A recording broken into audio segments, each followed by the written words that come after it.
সুপ্রিয় দর্শক শ্রোতা, আসসালামু আলাইকুম। আশা করি সবাই ভালোই আছেন। আজকে আপনাদের মাঝে আরও একটা ভিডিও নিয়ে হাজির হলাম। দেখেন, কর্ডলেস ঘাস কাটার মেশিন খুবই ডিমান্ডেবল একটা প্রোডাক্ট এবং আমাদের কাছে আজকে স্টকে নেমেছে, আমাদের এলসির মাল নেমেছে। দেখেন, খুবই সুন্দর এবং খুবই শক্তিশালী ঘাস কাটার মেশিন, কর্ডলেস ঘাস কাটার মেশিন।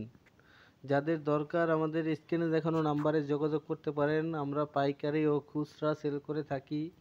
খুবই শক্তিশালী মেশিন। দেখেন, এটার সাথে ডাবল ব্যাটারি পাবেন, 8টা ব্লেড পাবেন। খুবই শক্তিশালী মেশিন আমরা বাজারে নিয়ে এলাম। খুবই রিজনেবল প্রাইজের ভিতরে পাবেন এই মেশিনগুলো। যাদের লাগবে আপনারা স্ক্রিনে দেখানো নাম্বারে যোগাযোগ করে রেটটা জানতে পারবেন এবং খুবই কম রেটে আমরা সেল করে থাকি। খুবই শক্তিশালী মেশিন এবং লিথিয়াম ব্যাটারি দিয়ে আমরা নিজেরাই প্রথম নিয়ে আসছি। লিথিয়াম ব্যাটারি দিয়ে, খুবই শক্তিশালী ব্যাটারি দিয়ে আমরা নিজেরাই